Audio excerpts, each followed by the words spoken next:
Bonjour à tous et bienvenue. C'est un secret de Polichinelle et on ne le rappellera jamais assez. L'Assemblée nationale a entre autres mission d'adopter des textes de loi après les avoir examinés conformément aux dispositions de la Constitution du Bénin, mais également à celles du règlement intérieur de l'institution. Une tâche républicaine dont l'accomplissement se fait selon des procédures réglementaires bien précises et qu'il vous souvienne que dans nos émissions précédentes, nous avions parlé de la procédure législative ordinaire avec le directeur des services législatifs de l'Assemblée nationale du Bénin. Aujourd'hui, nous allons continuer nos réflexions sur cette thématique, mais aujourd'hui, nous allons mettre un cas spécifique en évidence, à savoir la procédure législative spéciale liée à l'examen de la loi de finances d'une année N, par exemple. Et pour nous aider à bien comprendre le mécanisme toujours suivi par l'Assemblée nationale à ces occasions, je reçois pour vous sur ce plateau M. Pierre Salako. Bonjour. Bonjour, monsieur le journaliste. Merci d'avoir répondu à notre invitation. Vous êtes assistant à la Commission des finances et des échanges à l'Assemblée nationale du Bénin. C'est un plaisir pour nous de vous recevoir sur ce plateau. Le plaisir est partagé. Alors, je l'ai dit, nous allons avec vous passer en revue les différents mécanismes que suit l'Assemblée nationale du Bénin à l'occasion de l'examen des textes qu'on appelle la loi de finances. Mais d'entrée, il est bon qu'on puisse permettre à nos téléspectateurs et aussi à nos auditeurs qui nous écoutent sur Radio Hémicycle de savoir ce qu'on appelle la loi de finances. Qu'est-ce que c'est? Merci, monsieur le journaliste. La loi de finances, c'est un texte juridique qui est voté par l'Assemblée nationale et qui prévoit et autorise chaque année le prélèvement de ressources et également l'exécution des charges de l'État pour l'année suivante. Donc, pour vous faire clair, c'est une loi qui autorise l'État à faire des prélèvements d'impôts et taxes et autres là, et à exécuter également des dépenses et autres pour le compte de l'année à venir. D'accord. Alors, techniquement, la loi de finances existe en plusieurs types. Oui. Quels sont les types de lois de finances qui existent? Merci, monsieur le journaliste. Il y a trois catégories de lois de finances. Il y a d'abord la loi de finances initiale, qu'on appelle encore la loi de finances de l'année. Ensuite, il y a la loi de finances rectificative et enfin la loi de règlement. D'accord. La loi de finances initiale, c'est cette loi-là qui est votée l'année précédente, l'exercice auquel il s'applique. Donc, si on est actuellement, nous sommes en 2024 et la prochaine loi de finances, c'est la loi de finances de l'année 2025, donc qui sera votée cette année, normalement, en 2024. Ça, c'est la loi de finances initiale. Initiale. Donc, c'est voté généralement l'année précédente l'exercice auquel il s'applique. Voilà. La loi de finances rectificative, c'est celle qui vient en cours d'année, en cours d'exécution, bien sûr, pour corriger certaines dispositions de la loi de finances initiale, si vraiment c'est nécessaire. Et la troisième catégorie, la loi de règlement, c'est celle-là qui vient pour fermer le cycle budgétaire. C'est dans un esprit de reddition de comptes. Donc, à travers la loi de règlement, l'exécutif rend compte au Parlement de comment est-ce que la loi de finances a été exécutée. Voilà. Très bien. Alors, pour les téléspectateurs qui nous suivent et les auditeurs qui nous écoutent, nous sommes dans l'émission Que dit la loi. Oui. Et lorsqu'on parle de procédures législatives à l'Assemblée nationale, que ce soit des procédures ordinaires dont on avait parlé avec le directeur des services législatifs, M. Olusegun Tidjani Serpos, ou encore que ce soit des procédures spéciales comme celle liée à l'examen de la loi de finances, il y a forcément un ancrage juridique, il y a forcément une base réglementaire. Alors, quel est le soubassement juridique de cet exercice, par exemple, l'examen d'une loi de finances? Merci, monsieur le journaliste. L'examen d'une loi de finances est régi par la Constitution. Par la Constitution, il y a la loi organique relative aux lois de finances, qu'on appelle la LOLF, et le règlement intérieur de l'Assemblée nationale. Généralement, la LOLF que vous venez d'évoquer est considérée chez vous, en tout cas dans votre cercle, comme étant la Constitution des finances, c'est ça? La Constitution financière. La Constitution financière, parce que tout ce que vous faites tire son origine de cette loi, la loi organique relative aux lois de finances. D'accord. Donc, ce sont, on va dire, ces tests fondamentaux qui fondent l'exercice ou l'examen d'une loi de finances. Oui. Quand vous prenez la Constitution, par exemple, vous avez l'article 109, les articles 109, article 110, 111 de la Constitution.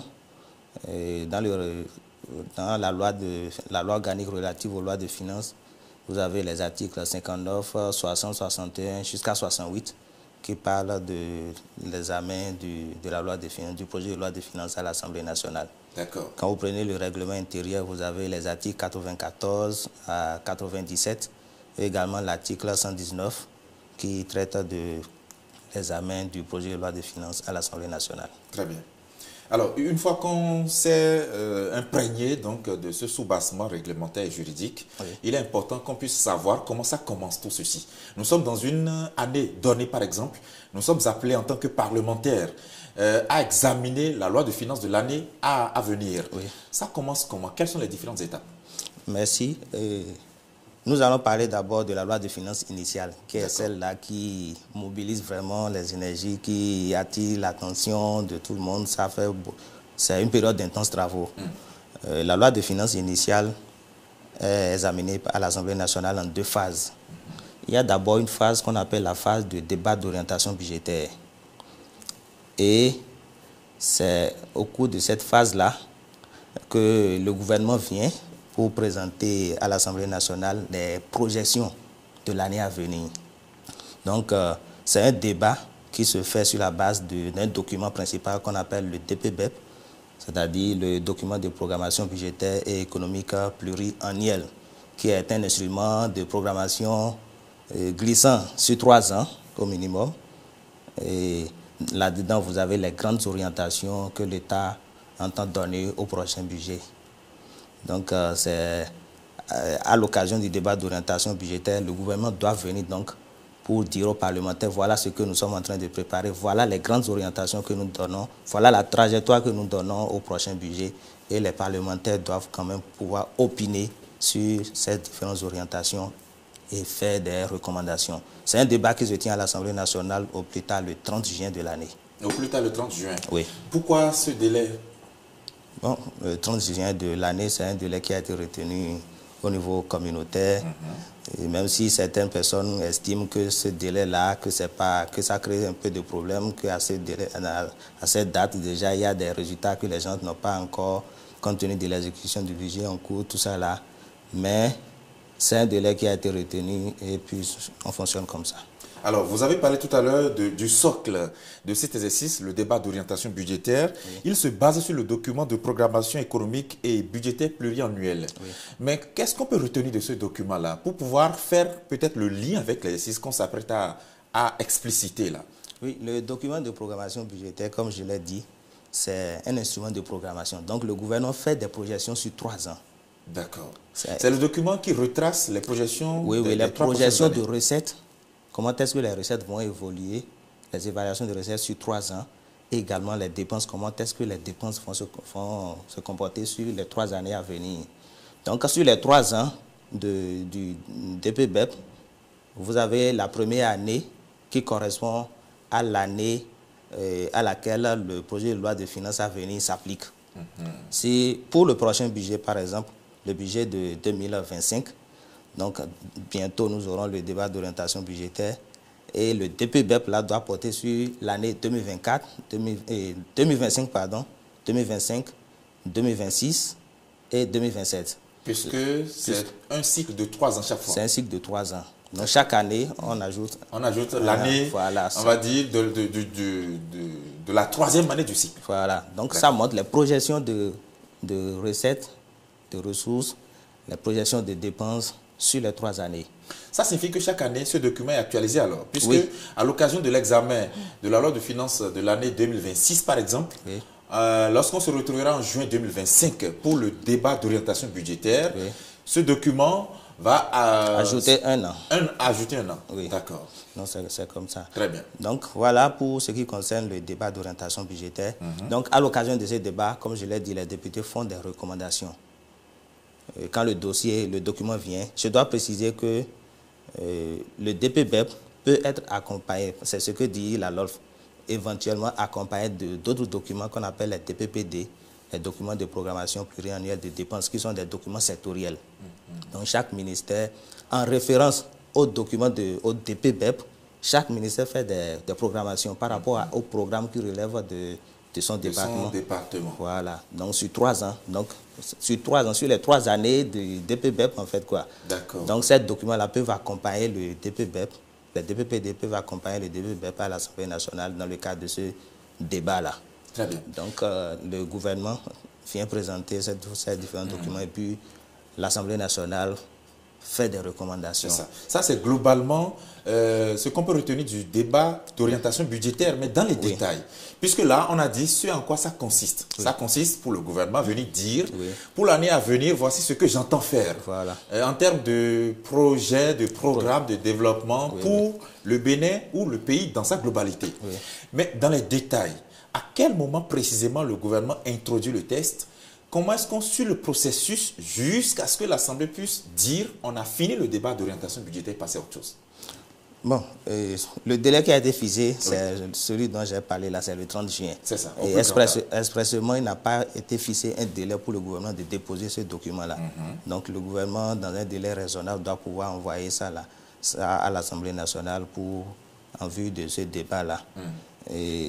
Alors, une fois que le document est envoyé, le document, c'est le projet on va dire, de loi de finances, c'est ça? Non, comme je l'ai dit, c'est le canevas. C'est le document même, c'est le DPBEP qui sert de base au débat d'orientation budgétaire. Et ça peut être accompagné des DPPD, comme je l'ai dit. Très bien. Lorsque ça arrive à l'Assemblée nationale, sur la table du président de l'Assemblée nationale, comme on a l'habitude de le lire ou de l'entendre, qu'est-ce qui suit? Oui, c'est affecté à la commission des finances et des échanges. Quant au fond, à la commission du plan de l'équipement et de la production pour avis. Donc la commission des finances et des échanges va organiser les travaux en commission. Et là, puisqu'il s'agit de budget, les travaux en commission des finances sont ouverts à tous les députés. Tous les députés peuvent participer aux travaux. Et à l'issue des travaux, vous avez un rapport qui est envoyé au président de l'Assemblée nationale qui doit convoquer une plénière. Et c'est au cours de ce plénière-là qu'on tient le débat d'orientation, qu'on fait le débat d'orientation budgétaire. C'est ça. Vous avez évoqué tout à l'heure la participation des députés aux travaux en commission. Et vous l'avez souligné, tous les députés peuvent le faire. C'est justement le moment de rappeler à nos téléspectateurs et auditeurs que, ordinairement, les députés sont répartis dans les 5 commissions permanentes dont dispose l'Assemblée à l'heure où nous parlons.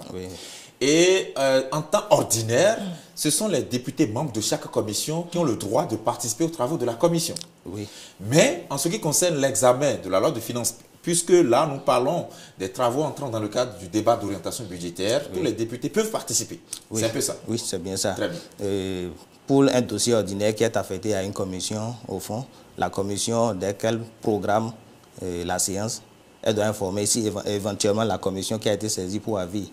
Et elle invite les députés membres de cette commission également à prendre part aux travaux. Maintenant, pour ce qui concerne le budget, on va, et je vais peut-être revenir là-dessus tout à l'heure, on va au-delà de ce qui a été prévu par le règlement intérieur. Mais je souhaiterais que vous puissiez nous dire un mot quand même sur ce qui se passe en commission. Puisque vous êtes assistant à la commission des finances et des échanges. Lorsqu'on est dans le cadre des travaux en commission, en prélude au débat sur, on va dire, les prévisions budgétaires. Donc, nous sommes dans le cadre du débat d'orientation budgétaire. On est en commission là. Comment ça se passe? En commission, c'est le ministre des Finances qui vient pour présenter pour faire une présentation. Donc, ce n'est pas qu'il va commencer à lire le DPBEP du début jusqu'à la fin. Il fait une note de présentation qui vient pour... En tenant des grands points. Voilà, les grandes lignes du document. Il vient présenter ça aux députés. Et après sa présentation, le président de la commission des finances va ouvrir le débat et puis les députés vont intervenir pour poser leurs préoccupations et autres là. Et le ministre des Finances répond. D'accord. Et après cette réponse-là, normalement, il doit envoyer après les réponses écrites aux députés. Aux différentes préoccupations exprimées par les députés. Voilà. Et puis les réponses-là, normalement, doivent accompagner le rapport qui va sanctionner ces travaux-là, que la commission doit envoyer au président de l'Assemblée nationale qui va convoquer la plénière. Et une fois arrivé en plénière, la procédure, c'est laquelle? En plénière, c'est que le président de l'Assemblée nationale va inviter le président de la commission des finances. Il faut dire que c'est la commission qui est saisie au fond qui présente le rapport. Donc, le président de l'Assemblée invite le président de la commission des finances et des échanges et son rapporteur à venir présenter le rapport qui sanctionne les travaux en commission par rapport à ce débat-là. Et c'est un rapport qui introduit le débat. C'est un rapport introductif, comme cela a été dit dans la loi organique relative aux lois des finances. Donc ça introduit le débat. Après la présentation du rapport, donc, le président de l'Assemblée nationale ouvre le débat.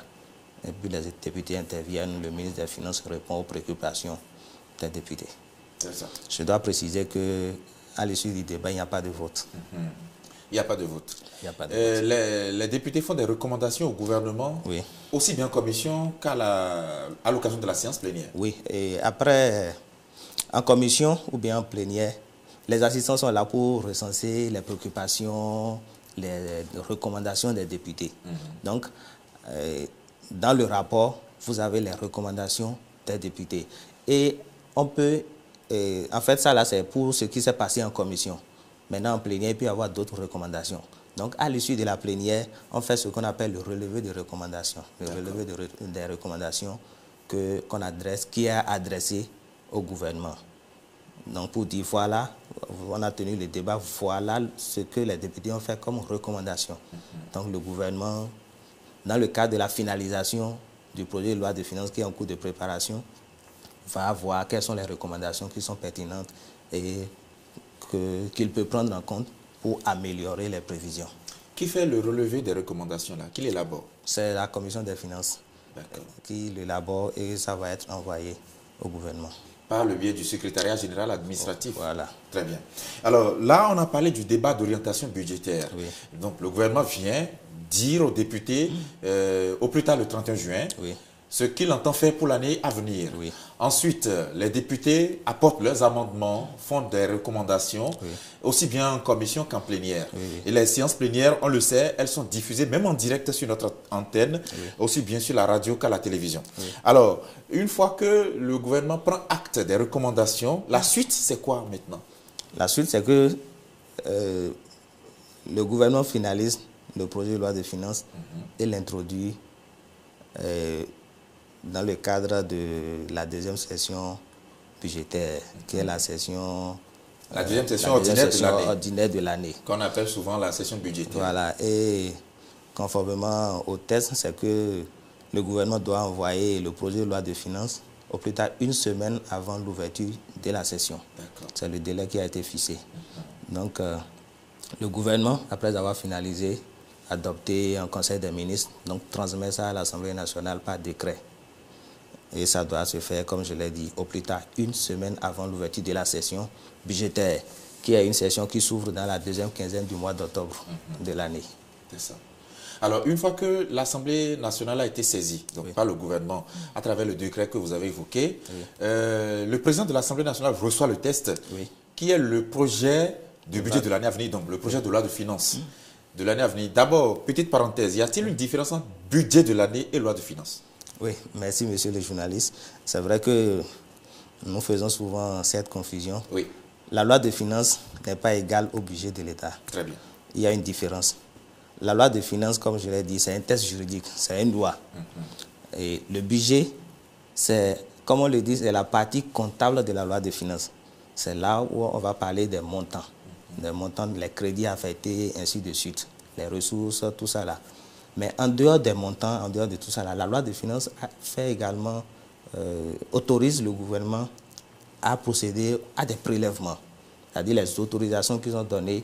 Et dans la loi de finances, vous avez également les différentes mesures qui sont prévues pour l'année à venir, que ce soit les mesures antérieures qui sont reconduites, que ce soit les mesures nouvelles, vous avez tout ça dans la loi de finances.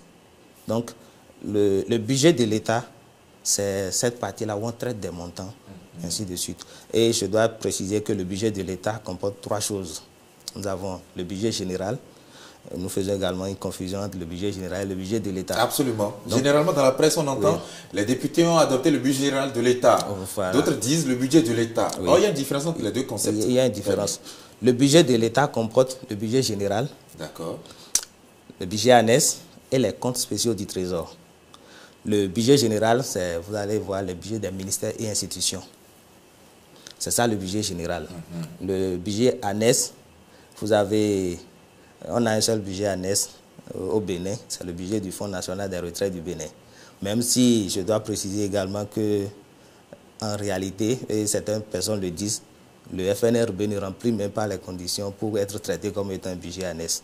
Parce que le budget annexe, on dit que c'est le budget d'un service de l'État non doté de la personnalité juridique et dont les activités tendent à produire des biens ou à rendre des services donnant lieu à un paiement. Donc c'est ça. Donc le budget général, le budget annexe et les comptes spéciaux du Trésor, ce sont des comptes qui retracent certaines opérations particulières de l'État. C'est ça. Et donc tout ça, les trois catégories mises ensemble, c'est ça qui forme le budget de l'État. Et le budget de l'État n'est qu'une partie de la loi des finances. C'est ça.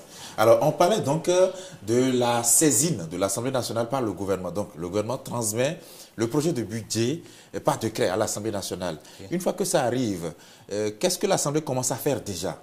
Voilà. Merci beaucoup. Lorsque le budget arrive à l'Assemblée nationale, il y a des travaux préalables. Et ça, généralement, ce sont les assistants de la Commission des finances qui commencent ces travaux-là. Il y a également l'UNASEB. Je dois préciser que lorsque le budget vient, ça doit faire un circuit administratif atterrir sur la table sur le bureau du président de l'Assemblée nationale qui doit demander à ce que ça soit inscrit au dossier de communication pour être affecté en plénière. Donc, avant que ça ne soit affecté, il y a déjà des travaux préalables. Les assistants de commission vont commencer par exploiter les documents pour pouvoir commencer à préparer les pré-rapports. Les pré-rapports, de toutes les façons, les informations qui sont disponibles, les assistants doivent pouvoir extraire ces informations-là pour nourrir, commencer à préparer les rapports des différents ministères et institutions qui doivent passer. Et pour d'autres besoins, en tout cas pour informer les députés sur certains aspects et autres là, si les députés le demandent. Donc, il y a ces travaux préalables là. L'UNASEB également organise une activité pour pouvoir faire une note de synthèse à l'attention des députés, ce qui constitue un résumé à peu près du contenu du projet de loi de finances. C'est ça. Et petite parenthèse pour nos auditeurs et téléspectateurs, l'UNASEB fait partie des structures techniques d'appui. Oui. Très bien. Oui. C'est assimilé aux directions techniques, puisque de façon terre à terre, pour ceux qui nous regardent, ils savent qu'au niveau de l'administration parlementaire, on a des directions. La direction des services législatifs, la direction de la questure, la direction des services de l'information et de la communication. L'UNASEB est érigé au rang de ces structures. Très bien. Et donc, l'UNASEB appuie, on va dire aussi, l'Assemblée nationale dans les travaux préparatoires de l'étude du projet de loi de finances. Oui, voilà. Très bien. Au niveau des travaux préparatoires, en quoi consiste-t-il concrètement? Les travaux préparatoires, comme je l'ai dit, vous avez ce que les assistants font, l'UNASEB, ce que l'UNASEB fait, je l'ai déjà dit. Et l'Assemblée nationale, dès lors que le document est reçu, chacun commence à s'activer. Il faut commencer par préparer le programme des travaux, tout ça là. Donc voilà en gros les différents travaux qui sont préalables avant même l'affectation. Avant même que ce soit affecté. Oui, avant que ça ne soit affecté. Très bien. Et l'affectation, ça se fait par le président de l'Assemblée nationale, c'est ça? Oui, c'est le président de l'Assemblée nationale qui affecte le projet de loi de finances en plénière. Et généralement, comme je l'ai dit, c'est une session budgétaire. Mais au cours de cette session, après la séance d'ouverture, après la cérémonie, en tout cas après l'ouverture de la session, il y a la plénière qui suit, qui est généralement consacrée à l'examen du rapport d'activité du président de l'Assemblée nationale. Donc c'est à l'occasion de cette séance que le projet de loi de finances est affecté à la commission des finances. Quant au fond, à la commission du plan, de l'équipement et de la production pour avis. Je dois préciser qu'il arrive que le président affecte uniquement à la commission du plan pour avis, ou bien il peut arriver que le président décide d'affecter à toutes les autres commissions pour avis, à toutes les autres commissions, à part la commission des finances, pour avis. Ça veut dire quoi? Ça veut dire que la commission des lois de l'administration des droits de l'homme, qui est la C1 habituellement, serait possiblement saisie pour avis. La commission du plan, de l'équipement et de la production pour avis, ainsi de suite, jusqu'à la commission C5. Oui. Puisqu'il s'agit du budget de l'État, il faut associer. Ça intéresserait tout le monde. Oui. Je dois préciser que selon les tests, je crois, l'article 95.2 du règlement intérieur, c'est que c'est la commission des finances qui étudie le budget et que les autres commissions peuvent désigner un ou plusieurs députés pour prendre part aux travaux de la commission des finances. Lorsque la séance porte sur des crédits qui relèvent de leur domaine de compétence ou bien des articles qui relèvent de leur domaine de compétence. Voilà ce qui est prévu. Très bien. Mais l'Assemblée nationale va au-delà de ça et associe tout le monde. Très bien. Alors, il y a beaucoup d'autres choses à dire, puisque là, nous ne sommes qu'au début de ce processus qui consiste à examiner et peut-être à étudier jusqu'à adopter la loi de finances d'une année donnée. On est déjà au terme du temps imparti pour le compte de cette émission. Il y a encore beaucoup d'autres questions. Nous verrons dans notre prochaine émission, par exemple, ce qui se passe après l'affectation de ce projet de budget à la Commission des finances et des échanges pour fonds et les autres pour avis. Nous verrons un peu le processus qui conduit jusqu'au terme des travaux. Merci infiniment à vous, Pierre Salako, d'avoir été sur ce plateau pour le compte de cette émission. C'est très édifiant et j'espère que les téléspectateurs, eux aussi, de leur position, en ont eu pour leur compte en ce qui concerne le contenu des différentes procédures à l'Assemblée nationale. Il est vraiment complexe parfois et il faut du temps pour pouvoir l'expliquer à nos téléspectateurs et à nos auditeurs. Merci, vous êtes assistant à la Commission des finances et des échanges de l'Assemblée nationale. On va y revenir la semaine prochaine pour continuer les réflexions. Merci d'avoir été là. Merci de m'avoir invité. C'est un plaisir pour nous. Merci à vous qui nous avez suivis de bout en bout. Restez sur notre antenne. La semaine prochaine, on va continuer cette réflexion. À très bientôt.